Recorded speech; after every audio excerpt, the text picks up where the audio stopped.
Welcome pemirsa Ruang Komando dan selamat datang di channel Ruang Komando. Untuk dapat menguasai jalannya pertempuran, salah satu hal yang paling penting adalah kemampuan untuk dapat mengumpulkan informasi mengenai data intelijen.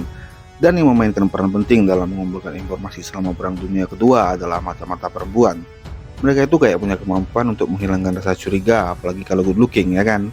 Namun apa jadinya kalau mereka sampai tertangkap sedang melakukan tindakan spionase? Dan pada video kali ini kita akan mengetahui konsekuensi yang harus mereka hadapi jika sampai jatuh ke tangan musuh. Mata-mata wanita selama Perang Dunia Kedua itu punya peran yang berbeda-beda dan sangat bervariasi. Namun secara umum misi yang mereka terima bisa berupa pengintaian, pengumpulan informasi tentang strategi musuh, pasukan, dan senjata yang digunakan. Dan lalu mereka akan melaporkannya ke atasan mereka. Mereka akan dikirim masuk ke wilayah musuh, menyamar sebagai warga sipil, bekerja di sana dengan berbagai profesi, ada yang menjadi artis, menjadi pelayan, penjahit, dan bahkan pembantu rumah tangga untuk dapat mengumpulkan informasi dari target mereka. Meskipun akan terlibat dengan bahaya, banyak perempuan yang mengambil resiko dan tantangan ini karena merasa ada kewajiban dan keinginan untuk berkontribusi pada negara mereka. Namun, mata-mata perempuan menghadapi resiko dan tantangan tambahan selama menjalankan misi mereka, seperti diskriminasi dan pelecehan yang tidak dialami oleh mata-mata pria. Dan nasib mata-mata perempuan yang tertangkap sangat suram, dengan penyiksaan dan eksekusi. Contohnya saja Nur Inayat Khan.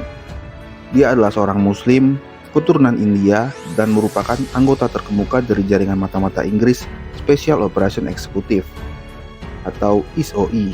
Dia dikenal dengan sebutan Sirkus. Dia diutus ke Paris, Prancis pada tahun 1943 untuk melaksanakan misi sebagai operator radio dan mengumpulkan informasi intelijen tentang aktivitas pasukan Jerman selama menduduki Prancis. Sayangnya pada bulan Oktober 1943, Nur Inayat Khan ditangkap oleh Gestapo, sebuah organisasi polisi rahasia Jerman. Dia mengalami interogasi dan penyiksaan yang luar biasa. Namun ia tetap mempertahankan keberaniannya dan tidak mengungkapkan informasi rahasia mengenai rekan-rekannya yang berada di Paris. Dan pada bulan September 1944, setelah mengalami penyiksaan selama hampir 1 tahun, Nur Inayat Khan dieksekusi oleh Nazi di kamp konsentrasi Dachau. Lalu ada Odette Sansom, yang juga seorang agen mata-mata Inggris yang terkenal selama Perang Dunia II. Ia lahir pada tahun 1912 di Prancis. Odette Sansom awalnya adalah seorang ibu rumah tangga biasa, namun pada tahun 1942 ia menerima tawaran dari Special Operation Executive, agen rahasia Inggris, untuk bergabung dalam operasi rahasia di Prancis. Ia menyampaikan informasi intelijen kepada Inggris, melaporkan aktivitas musuh, dan membantu organisasi perlawanan Prancis dalam menyusun rencana untuk melawan pendudukan Jerman. Namun pada tahun 1943, Sansom ditangkap oleh Gestapo Jerman. Setelah sejumlah petunjuk mengarah pada dirinya, ia disiksa selama berbulan-bulan, namun ia tidak pernah mengungkapkan informasi apapun kepada Jerman. Pada Sansom akhirnya dijatuhi hukuman mati, namun kemudian hukuman itu diganti dengan hukuman penjara. Sansom selamat dari perang dan dipulangkan ke Inggris setelah berakhirnya Perang Dunia Kedua. Violet Zaibu juga ditangkap dan dibawa ke kamp konsentrasi untuk disiksa demi mendapatkan informasi darinya. Meskipun Sansom selamat, nasib Zaibu tragis. Dia meninggal di kamp konsentrasi Ravensbrück. Upaya intelijen memainkan peran penting dalam berbagai peristiwa. Salah satu peristiwa tersebut adalah Operasi Overlord, juga dikenal sebagai D-Day. Operasi militer yang sangat bergantung pada intelijen yang dikumpulkan oleh mata-mata untuk keberhasilannya. Banyak di antaranya adalah mata-mata perempuan yang beroperasi di balik garis musuh untuk mengumpulkan data tentang kekuatan dan posisi pasukan Jerman, ketahanan, dan kondisi di wilayah yang akan diserang.